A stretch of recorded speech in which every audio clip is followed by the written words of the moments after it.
We had a couple of Purdue grads on board that Virgin Galactic spacecraft yesterday that went to the edge of space.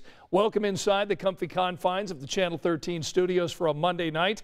I'm Scott. We'll get to Angela coming up in a moment. We've got a packed show tonight over the next 15 minutes. We're going to be talking about the appeals court decision today that means that Indiana will have to start giving those federal unemployment benefits to thousands of Hoosiers. We're going to talk about that coming up in a moment. We'll also probably squeeze in a little sports tonight because we've got the home run derby happening at this hour.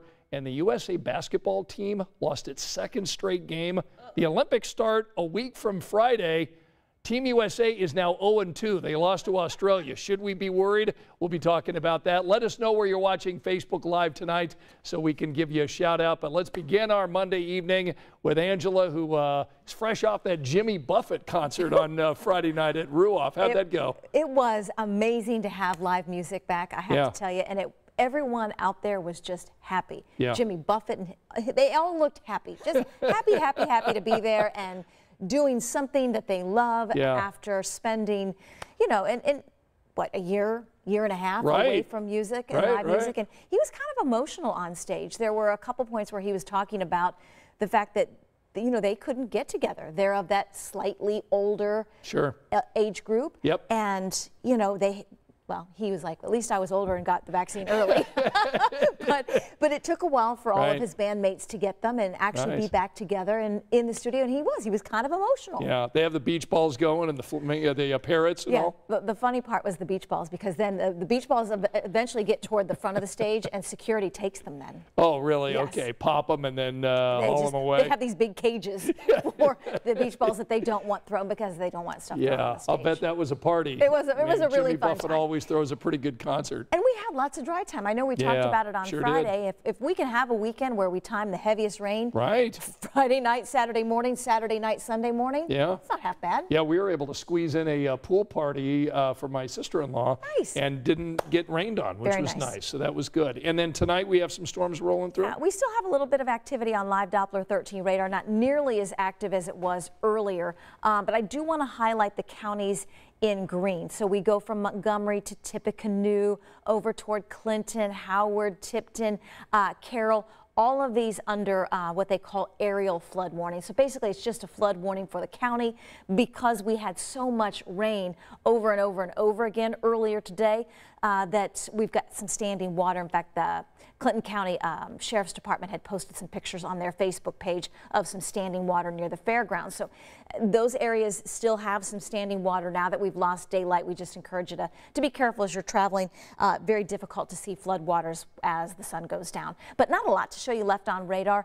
And most of this is going to start to shift east. In fact, the severe weather threat tonight has moved east, and that's where the focus will be tomorrow. I do think we get some coverage like we did today of storms, but instead of the western half of the state where we get storms, and I think it'll be the eastern half of the state tomorrow. So still stay weather aware. Grab the umbrella. Much like the last couple of days, we'll have some off and on rain and storms. And the rain, like the last couple of days, will be heavy at times. Anastasia from New York says, Angela, you are lucky you saw my favorite singer. I love Jimmy Buffett. Oh, I know. He was just, I had never seen him before. So kind and I love the fact that he tells stories and kind of talks through the songs. And so even for somebody that's never seen them before, it really was great. The crowd erupt on Margaritaville. They did. They erupt on every song. And then there's the one song, and I'm going to forget it. Yeah, our viewers will help us out. Somebody please help me. It's the one where they dance. They do the shark dance. So move to the left, move to the right. Facebook viewers, help us out tonight on that one. Dance to the left, dance to the right. I don't sing, so I won't sing for you. All right. Glenn is with us tonight. Derek with us. Marianne from Florida saying good evening tonight. Tim Fox is with us. Heather from Greensburg. Mike from Clayton. Joseph is with us. Sharon from Logansport. Rebecca from Myrtle Beach, South Carolina. Wow. Visiting my grandkids, Alice from Rushville, Selena from Elwood. So we got a lot of Facebook friends with us tonight. We'll be getting back with Angela in a moment, talk more about Jimmy Buffett and, of course, the weather coming up in a couple of next nights. But let's go ahead and turn our attention to one of our big stories that we're going to be covering on 13 News at 11 o'clock. Today, an appeals court made a ruling that the state of Indiana will now have to pay those federal unemployment benefits. So let's bring in friend of the show, Alan Carter, joining us tonight from home. Alan, good to see you, my friend. How was your weekend? Good. Well, I'm still laughing at Angela doing the shark dance. I did not know that she was a parrot head. So. She is somewhat of a parrot head, so we'll get into that in a little bit. So tell us about, again, for people maybe who have not followed this story, tell us what has happened and what this means and what the reaction that you're finding. Well, certainly, this all started about a month ago now when the governor came out and said that, that the state would be pulling out of the federal benefits program and that unemployment benefits program. And that, of course, provided about $300 a week for people that were receiving unemployment benefits. And the reasoning is that, there were enough jobs that were opening up. Businesses are struggling to fill those spots. And it was time to pull out of that federal program, although that program itself was supposed to stay in place until September. That led to a lawsuit. And initially, a lower court overturned that ruling and said that the state had to re-enter that program. That then, of course, got appealed, went to an appeals court, and that's where we get today. And the appeals court sided with that original ruling, and that means that the state is supposed to get back into that federal program to provide those $300 a week in unemployment benefits. And that'll affect about 170,000 Hoosiers that receive those weekly unemployment benefits. According to the state, they said that they will abide by the court's ruling. I did ask directly whether or not that there was any intention to appeal to maybe the Indiana Supreme Court, but so far no response from the state on that front. And what kind of reaction are you getting from Hoosiers who are counting on that money? Well, it is a little bit mixed. Of course, like you said, the people that are counting on it, this is a victory for them. They are excited. For a lot of folks, they did not receive any benefits in the past month or so, despite being on unemployment. So there is some belief, although I have not heard direct confirmation of this yet, that there will be some sort of back pay element for people that have been missing out on those checks previously. So they could be getting those benefits and they could be starting coming back as early as Friday. Of course, so there are some of the business community that aren't necessarily happy about this. They were counting on this situation to pass and hopefully get some more of their workforce back. There was one recent survey amongst Indiana small businesses, and 40% of business owners said that currently they are either experiencing moderate or severe worker shortage right now, and this may not help that situation. All right, Alan Carter, we look forward to watching your story coming up on 13 News at 11. Thanks for joining us, my friend. You bet. All right, there's Alan Carter. He'll be part of our coverage tonight on 13 News at 11. Let's get back to Angela. Let me ask you, did you watch any of the Sir Richard Branson space flight over the weekend? Just catch any of the highlights of it? No, I just saw the after. It made me nervous. Did it? A little bit. Yeah. Well, yeah. It made me nervous. Space exploration by the very nature is dangerous business. Sure, and then by normal people that aren't necessarily trained astronauts, although there were a couple Purdue grads up there, but still. Right. Crazy. So that is the cool part of the story. Of course, Sir Richard Branson getting the publicity, of course, for getting to the edge of space, and what a tremendous effort that was by his company. But there were, in fact, a couple of Purdue grads on board that historic flight, and our Jenny Runovich has that story.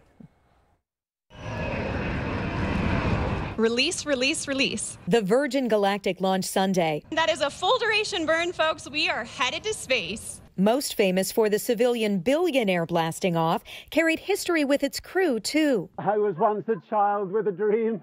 Those two commercial astronauts floating in the spacecraft, they're Purdue graduates, solidifying their spot in the university's cradle of astronauts. Beth Moses, member number 25, Sarisha Bandla, member number 26, in the elite group that includes Gus Grissom and Neil Armstrong. Sarisha graduated from Purdue in 2011. She described the views on the edge of space as beautiful. Everything from the blackness contrast with the earth is just deafening. It's incredible. I was really happy to watch the flight. Stephen Collicott was Sarisha's professor at Purdue. High energy. Combination of high energy and strong focus. I think I would describe Sarisha. As a senior, she was team leader for him on a zero-gravity flight experiment. But this... Students from my zero-gravity class, Sarisha's the first. He was bursting with Purdue pride. To watch it live, knowing that two of our alums are in the vehicle, working away in microgravity, not being tourists, but working, doing research, was just phenomenal. to watch, and I was very excited. Sarisha conducted biological research on board that hour-long flight Sunday and says training made the trip easy. So when I was sitting in the spaceship, I knew it was real. I knew exactly what to expect, and I could focus on the views and the experience, and it was just incredible. What a way to boiler up. Jenny Runovich, 13 News. What a great experience. Wow. Yeah, we know how smart those kids are at Purdue, and, you got 2 grads right there doing it. Amazing. And yeah. Floating, I would throw up, I think. Okay, so Richard Branson calls you tonight and says, hey, Angela, you want to go up for the next flight? There's no chance. No chance. What about you? Would you go up? I would totally go up in this. Have you, we talked about this during the early evening news. Have you talked to your wife about this? No, I've not talked to, well, actually. Janae, are you on? Look, Janae knows that had I not done the whole TV reporter thing, I would have been an astronaut. Okay. Look, I'm not smart enough to be an astronaut. You're no Neil Armstrong. I'm no Neil Armstrong. But I'm telling you, there is no cooler job than to be an astronaut and exploring space. I would totally do that. I don't have the money to be able to get in this lottery or whatever, or pay for the flight to space, but I could dream, okay. right? Yeah, yes, you can. What about you? Let us know. Would you go up in that if Branson called you and offered you a seat? Well, and Bezos is next, right? Yeah, Bezos is coming up. And going out a bit more, right? And, well, yeah, or going higher, up a little higher, I think. And, of course, there's talk about Elon Musk going up. So it's these billionaires that are, trying to get up there in space. But anyway, it's a fantastic story. And congratulations again to those 2 Purdue grads. You're no Neil Armstrong, but there are lots of people commenting on the socks tonight. Oh. Everyone loves the socks. It's this couch shot, I guess, gives more of a view of the socks. I appreciate that. Keep looking because he's got a pair of, are they, who do you I've like? got the Dodgers. Yeah, I've got the Dodgers socks. I've got Pacer socks. Okay. Yeah, I'll roll them out, every night. So maybe we ought to have like door prizes for people who can spot the socks. Spot the socks. I'll talk. It's a new segment. I'll talk to the boss in the morning. Thaddeus, write that down. You got an answer on your. You've got an answer on your Jimmy Buffett song? Yeah, I believe it spins. Fins. I didn't know. You know, what's crazy is even if you're not a fan and you haven't been to a show, you know all of his music. And so you know all the words. I'm just not very good with titles. Our big story that we're going to be doing with Alan Carter on 13 News at 11, boy, did that touch off some comments tonight. Here's to continued staffing issues while current employees work twice as hard to make less than people. From Leanne. Mandy saying, just keep paying people to not work. That seems to be working out well. Federal unemployment benefits aren't needed. No wonder companies and businesses can't find anyone to work. That's Cindy. Yeah. Christina's saying, go back to work. So this story is generating lots of conversation. Continue to give us your feedback. We'll put your comments on the air and let you know, what Alan is finding out tonight as he interviews Hoosiers about federal unemployment benefits now being, delivered according to this state appeals court. Yeah, so. and this one from Donna, it's like the people who work are getting punished for working, and they're shorthanded and make no extra pay. And so yes, that seems to be the overwhelming response. But I know Alan's got both sides of that we'll be discussing at 11. All right. So for people that are just joining us in terms of wake-up weather tomorrow, what are we expecting? Much like the last couple of days, mainly dry but very muggy out the door. We'll be close to 70. Grab the umbrella. Grab your phone if you've got the Live Doppler 13 weather app, because like the last couple of days with daytime heating, we're going to get some off and on showers and maybe a couple of thunderstorms. Not forecasting any severe, but maybe some heavy pockets of rain and some lightning. So just if you've got some outdoor plans, stay weather aware. Ann was asking for pool days because she's right. It's been rather cloudy. Saturday, Sunday, today. Tomorrow's going to be the same way. So your pool days this week, Wednesday, Thursday. Wednesday, Thursday are the pick days of the week. Yes. All right. Angela will have the 7-day forecast for you. We'll have more of our big story tonight, coming up tonight on 13 News at 11. Thanks for joining us. We're with you every weeknight, 10 o'clock, right here on the WTHR Facebook page. See you at 11.